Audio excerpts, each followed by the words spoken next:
Thank you all very much for having me here tonight. Can you hear me okay? Can you speak in the mic? Can you speak in the mic?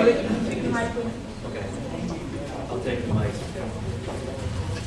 Thanks for having me here tonight. It is a pleasure to be here. Thank you, President Smitherman, and for the entire NAACP for inviting me to address the group tonight. Thank you for your attendance. Thank you for your concern for your community. It's a chance for us to get to know each other a little bit. I'll give you a little background. I am running for the mayor of Cincinnati, Ohio. This is my hometown.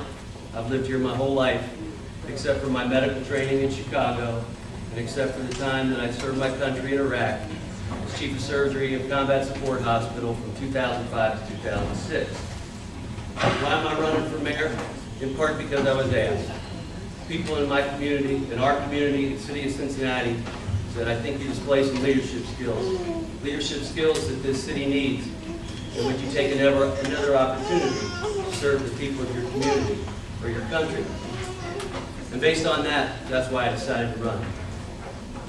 A little bit about me. I'm a business owner. I ran my own practice by myself for 12 years. After that, I joined Wellington Orthopedics, a larger group, 30 doctors, 10 offices, multi-million-dollar business. I served on the executive committee of that group. I'm used to dealing with red tape. I know what it's like when you have a business. They have government agencies, redundant government agencies, constantly telling you what to do, and taking a little bit of your money and making it more difficult for your business to succeed.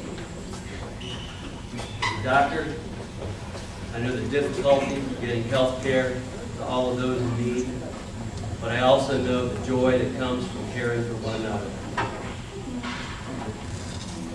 As I said, I'm a military veteran.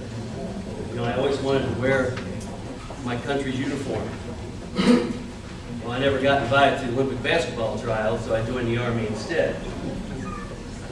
But from the Army, you develop leadership. You have to develop leadership. As an officer, as someone who stands in front of younger men and women to lead them, it's important that you develop those skills because it becomes a matter of life and death, or success or failure. I've been a community volunteer most of my life, involved with many agencies and functions.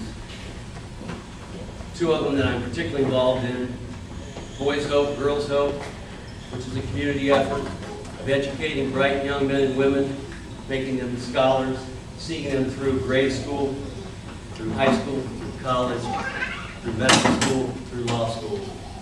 And that's all with private funding. And some of them are living at their own homes, and some of them live in a home where it's a better atmosphere for them to achieve. We've had many great successes with that program.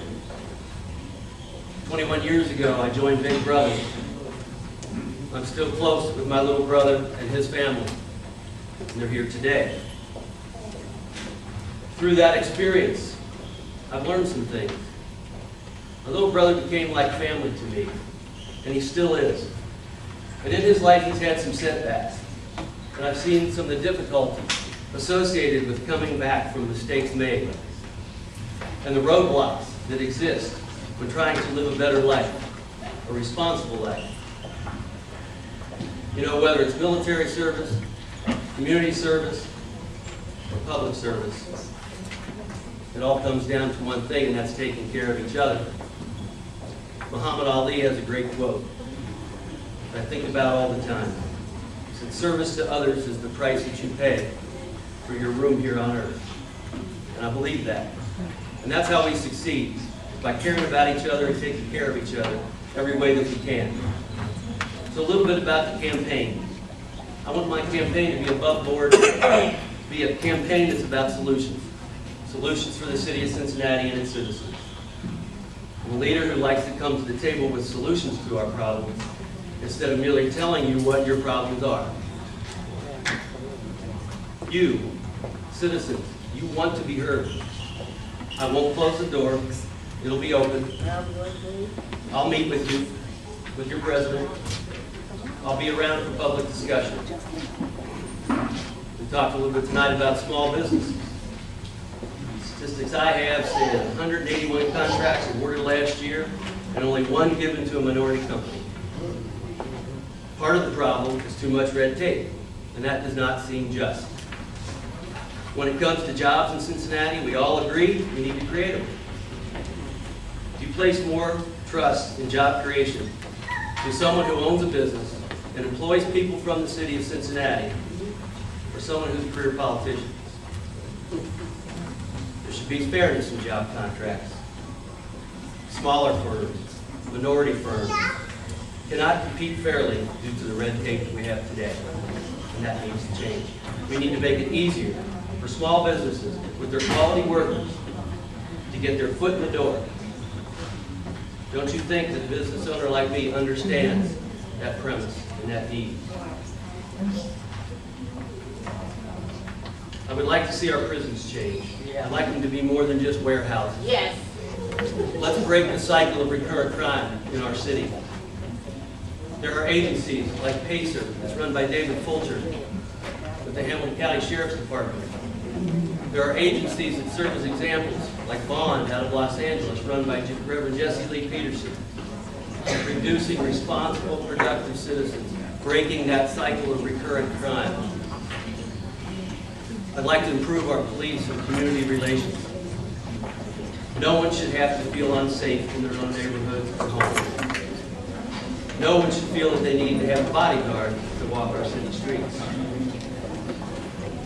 And instead of building streetcars that we can't afford, putting up red light cameras, we need to focus on the needs of our communities, the people that live here, all of our communities.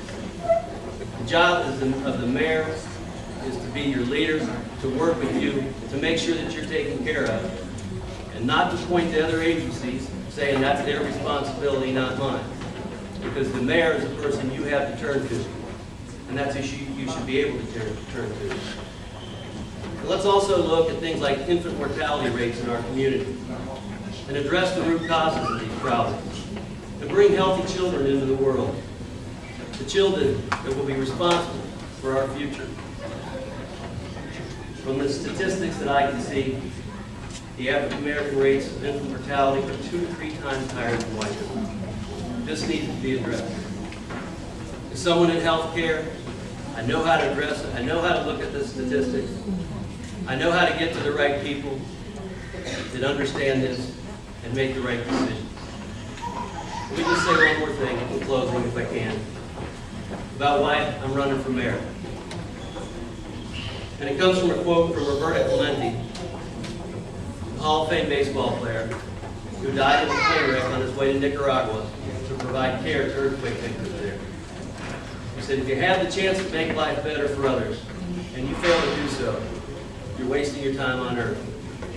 I don't want to waste my time on earth, and I don't want to waste your time on earth. Thank you.